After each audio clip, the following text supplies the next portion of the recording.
Hi friends and welcome back. Are you wondering how I get such big tall stems off of my hydrangeas? These are limelights. Well, if you're wondering that, stick around for this video because I'm going to tell you how to get hydrangeas that look like this. And then you'll be able to sell them for lots of money because you have huge, sometimes 36-inch stems.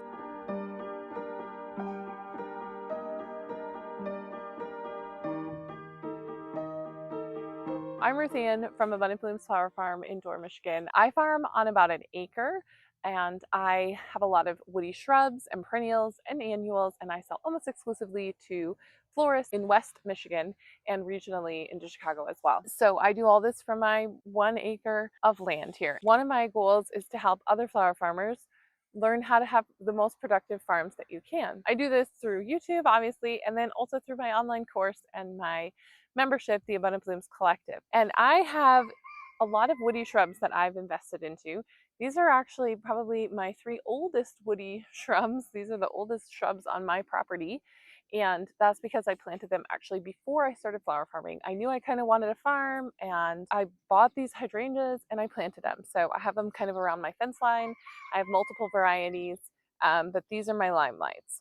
And so they are, I think, 8 years old. So they're very mature, the most mature crop on my farm. Yeah, definitely. I get a lot of questions about how I get them so tall and different things. It all starts with the pruning. This is how it all starts. It all starts with how you prune. Now, first of all, there are different hydrangeas. So you have to know what kind of hydrangea you have. This is Black Star. He's so cute. Hi. So not every hydrangea is the same. If you prune like this, certain hydrangeas that bloom on new wood, you will get no blooms. So I'm not saying do this to every hydrangea. You have to know your hydrangea. This is a panicle hydrangea. This is a limelight hydrangea. A quickfire would be done the same way, same as smooth or arborescens hydrangeas, same thing. But if you do this to your like macrophylla hydrangeas, you won't get a single bloom. So know what you have. I have tried growing macrophylla hydrangeas on my farm and it just is always disappointing. Like it's always basically heartbreaking. They just do not grow well here. Like we're kind of on the cusp of being able to grow them. And so having like a consistent production of them has just never worked. I have some over there that are blooming on 2-inch stems and I have one bloom. Like they're just always disappointing. Even though I see them very close to us, like on the lakeshore, they can grow them, but we're in a different zone 30 minutes from the lake, and they're just always disappointing. They never grow the way I want them to. But the limelights and the quickfires and like the limelight primes and Invincible Ruby Spirit 2, which is a smooth hydrangea, those are like rock solid. So I heart prune all of them like how I'm going to tell you. So basically it all starts with the pruning. That's the way you're going to get blooms like this. So you prune in late winter. So I prune on a warmish day in February usually, and we cut them all back to about 18 to 24 inches, like kind of just above last year's cuts. And then from there, they will branch and send up long shoots. This, I'm keep pointing to this plant. I've actually cut all the tall stems off of this. Like it used to be up to here. And I've already cut a whole bunch off of this. I've cut off of all of these, and I'll show you the pictures of them. I still have really long stems. I mean, this is over 36-inch stem on a low side branch. And so that's what's going to give you these long, strong stems with decent sized heads on them. Now, a lot of people say like, oh, how do you get your heads this size? That's all in the pruning. It's all in the pruning. If you want fewer stems but bigger, cut it even lower. And if you want more branching, more stems, a more like reasonable size, then cut it more like knee length, 18, 24 inches, kind of like just above last year's growth. So you're getting side shoots off of like all of the old branches too. So again, these are old. I was just counting though, like I get over 100 blooms per hydrangea. I only have 3 mature limelight hydrangeas. And I was just counting, I have like 250 left-ish. I've already harvested several hundred off of them and sold them. So most of the ones that I have left here are what I would consider like a medium bloom. I sell them in 2 different sizes, like the large, really big ones on really strong tall stems, and then like medium to small blooms where I'm just cutting all of these side shoots. These are still really beautiful blooms. They are not, tiny by any means, and they're still on relatively long stems. They're just not quite huge and big like the other ones. That's what happens. So what happens if you don't trim them like this? So I actually have an example. My neighbors have limelights, and they're actually asked us to have them. They want to get rid of them in a certain part of their property, so they gave them to us, and we dug them up. I've actually also harvested off of them in years past because they didn't, they were like, feel free to harvest them. So we transplanted 2 of them. So I'm going to show you a close-up of the plant. It's a little hard to tell in a video, but basically you have growth, like they're really tall, and they're put up an abundant amount of blooms, but they're all on these like really short stems. I mean, some of them are just 6 inches tall. So you've got this bloom that's like 8 inches tall on a 6 inch stem. So like the whole thing is over 12 inches, but like the stem of it is so short. It's so hard, sell and harvest and do anything with. So you just got these big old blooms on these little tiny stems. And that's what happens when you don't prune them, or you're just like cutting off the last year's blooms. So this winter, when we prune it, we are going to chop them down. And it might take us a year or 2 to get them, the way we want them to be, but we're going to hard prune them down to like 24 inches probably.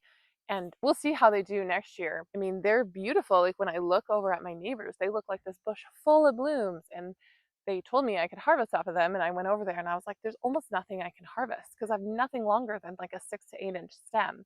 And I can't sell these big, huge blooms on a really short stem. Anyway, that's if you don't prune them, which is fine if they're in your landscape. But if you want them for cut flower purposes, bring them down to about 24 inches and you'll be able to sell them. I've learned a few things about hydrangeas, and I've tried a couple different varieties, and I actually have a variety that I was really excited about that I'm ready to rip out. So in 2024, I planted a whole bunch more hydrangeas. I planted the Limelight Primes, which I really like, although I would expect them to be bigger than they are, but they're healthy.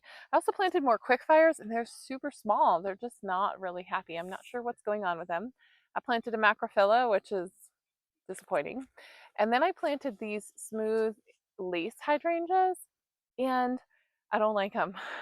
I don't like the bloom. In the picture, what I saw was like this really beautiful pink, like this pink center with this lace around it. But that's actually, you can't cut it in that stage, it will wilt, or that was my experience anyway. I tried. So you have to wait, and then they fade, and I just think they're really kind of ugly. I brought them to my florist and asked them, like, well, what are your thoughts about this? Because I don't have room for 16 hydrangeas that I don't love. Not when I could be growing limelights or limelight primes. I don't know. I'm not sure what I'm exactly going to do with them, but I'm not real pleased with them. But I do love the Invincible Spirit 2 hydrangea. My florists love that. Like, I am about ready to put in an order for more. I have sold completely out of them. They sell for a good price. They're very productive. They're very easy to grow. They're very different. They're earlier blooming than a limelight. I mean, I just feel like they check all the boxes, and I really love them. And I was hoping the lace hydrangea is also a smooth arborescence hydrangea. And so I was like, oh, well, I know they do well in my climate. They do. They're fine. Like, they're growing fine, but I just don't like the bloom. Some people have said they look kind of like a Queen Anne's lace or Dara, but I don't know. I don't like them. My florists are kind of like, yeah, well, maybe, none of them are like, oh, I love that. They're all like, or, oh, maybe. So anyway, those I think are on the chopping block. But the other one is, I don't know if I want to tell you all about this because I don't want you to get it before me. Farmer Bailey has some really unique hydrangea varieties that you can't otherwise buy in the United States, that, or at least not that I'm aware of. And he's dropping that order in September, I think. You can buy them. You get them now for spring. They'll ship in the spring. And it's called Magical Candle, I believe. That's what Carl from Green Park Nursery grows in Canada. And that's like all he grows. And he just talks about how superior they are to the limelights or the limelight primes. So I'm really hoping to get my hands on a few of those this shipping with Farmer Bailey, which I'm trying to get Bailey on the YouTube channel. So send him a message and tell him that you want him to be on this channel. I don't know if I'm joking or not, but I'm like in communication, waiting to hear back if he's going to accept to be on the channel. So that'd be really exciting. We'll see. I don't know. It's not for sure thing. It's not set in stone, but think that'd be pretty cool. So to talk about the woody shrubs for the fall. So anyway, so that's one that I would highly, like to have on my farm. Otherwise, like I really like the limelight primes. I like the limelights and then the invisible spirit too. If there's a hydrangea that you love, like let me know in the comments. I've tried, others. Oh, I like the quick fires too. They're more lacy and I'd love to have like more of a lacy one. Again, I planted more quick fires. They're just not growing very well at all. So I think I need to do some soil testing and figure out what's wrong, but they're right next to these. I don't know, guys. Like everything doesn't grow magically and perfectly here. I buy shrubs that I don't like and I rip out 4 years later. I have things that don't grow well and I'm trying to figure out why. It's real life, real life. So, and then you might ask about this. So this is a temporary shade structure that my husband built over these literal 3 hydrangeas. Basically, we're trying to prevent the spots on the limelight. They are sunspots typically. They're getting them from the sun. And then that's what makes the brown spots on them. And these have some, you can kind of see, like not the pink. The pink is not from the sun. The pink is just how they age. But there's these brown spots on them. Yeah, we don't love those. And they come on like all the hydrangeas. The quick fires get them. They all get them. Okay, so here's a quick fire. So it looks similar and you can see the spots on it too. And it's definitely an earlier one. So it's turning pink because it's earlier, right? So some of my florists actually love this. Like they love this look. But my like market manager in Chicago, the girl that runs Chicago, if it's like has spots on it, she doesn't even want it sent. Like she doesn't want it. Even if you like post a picture, like this is how it is, she doesn't want to sell them, which is fine. And maybe that's what her customers have told her. Like I'm not there, I don't know everything.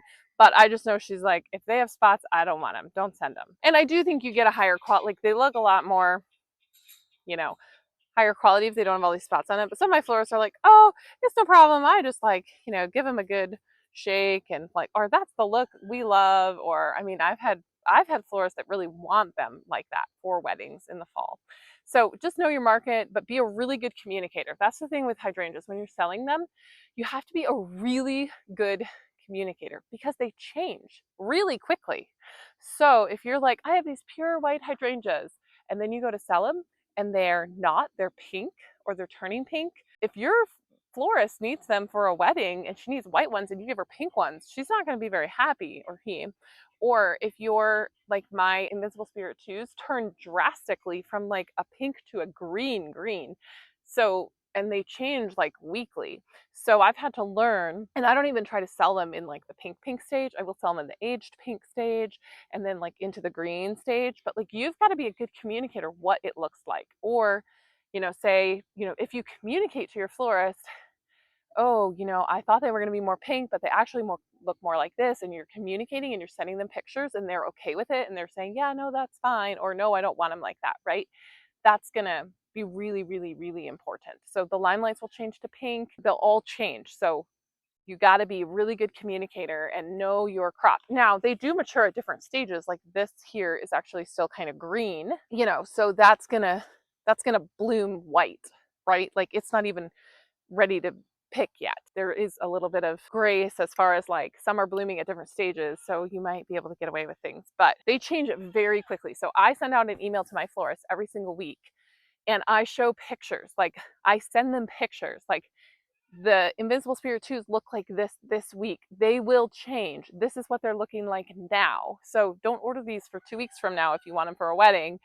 This is what they're going to look like this week. I'll let you know what they're going to look like next week, right? And like, I don't always know. They change pretty quickly. It can be dependent on different variables like weather and how much sun you have and different things, right? So just, you got to be a good communicator. When you're selling to florists or selling to other customers, one of the biggest things is being a good communicator. And I actually talk about that a lot in my course. Like I have a whole section on that and just like how to be a really good communicator to your florist to have really good relations. And it's not necessarily wrong or bad if you have things that go bad. Like if you lose things to weather, like you can't control everything. I was just talking to another farmer here in West Michigan and we just had some pretty big storms come through. We did fine, but there were pockets of like 4 inches of rain, wind, and it took out a whole bunch of, some of her annual like zinnia crops. One of my florists was asking me like, oh, this farmer, she lost her zinnias. Like, do you have some? And I was like, yeah, mine look fine. I think I can cover that. Or there's a couple of us farmers that are trying to, cover this order that had a crop failure from the farmer, but the farmer communicated immediately to the florist. Well, she knew by Tuesday at least, like, hey, I'm not going to have this crop for this wedding I need this weekend. Do you? Right? And then they do the same thing for me when I have a crop failure because of things out of my control. So that's like a side tangent on selling to florists and communication. So there you go. There's the nugget of the day. I actually have another video on hydrangeas where I talk about like how to grow them, how to harvest them, and that kind of thing. So I'm not going to get into that in this video. This is more about like how to get these blooms and kind of an overview of some different varieties of hydrangeas that I grow. So just to recap, how to get these long 36-inch stems, it's all in the pruning in late winter. Know your variety. Don't prune every hydrangea. Just prune your panicles and arborescens hydrangeas. If you prune them down to about 24 inches, they will send up these long shoots and you will get these long, beautiful stems. You also get some side shoots and smaller heads. That's totally fine. Just sell them in 2 different grades. I like to grow reliable ones that bloom on old wood or old and new wood. You might want to consider protecting them from sun, giving them part shade. They actually only need shade when they start blooming. So I take this structure down in the winter, which is great for us because we have a lot of snow load and that's difficult. So if you build a shade structure, you can take the shade cloth down in the off season, but just put it on in like June and keep it on until the end of the season. This is how I'm growing them for production. This is not like my mom is like, oh, your limelights are so beautiful. And then a week later she comes and they're all gone, literally chopped down. Yes, they are beautiful. They're literally right next to our home. I can look out my window and see them like they're right next to our little fenced in backyard, which you can obviously tell. They're not to be pretty. These are for production. These are to make money. And I've made a lot of money on these 3 hydrangea shrubs. Just these 3. So even if you only have space to grow a couple of them, I think that, if you can tuck a couple in, that's really great. And that's how I get long sellable stems to maximize what I can harvest from each plant. And if you want to know more about how I grow them and some other stuff about hydrangeas, I have a video all about hydrangeas. And don't forget to check out my masterclass, How to Sell Flowers to Florists. It's free. The link is in the description. And I will see you next time. I hope you're all surviving August. We're trying to go to the beach today. We tried yesterday and we couldn't go. We're trying to go today. My daughter's feeding the goats and my son's feeding the chickens and I'm getting breakfast out of the oven. So I hope you guys are all kind of soaking in these last days of summer with your kids before everybody starts school. And I'll see you next time.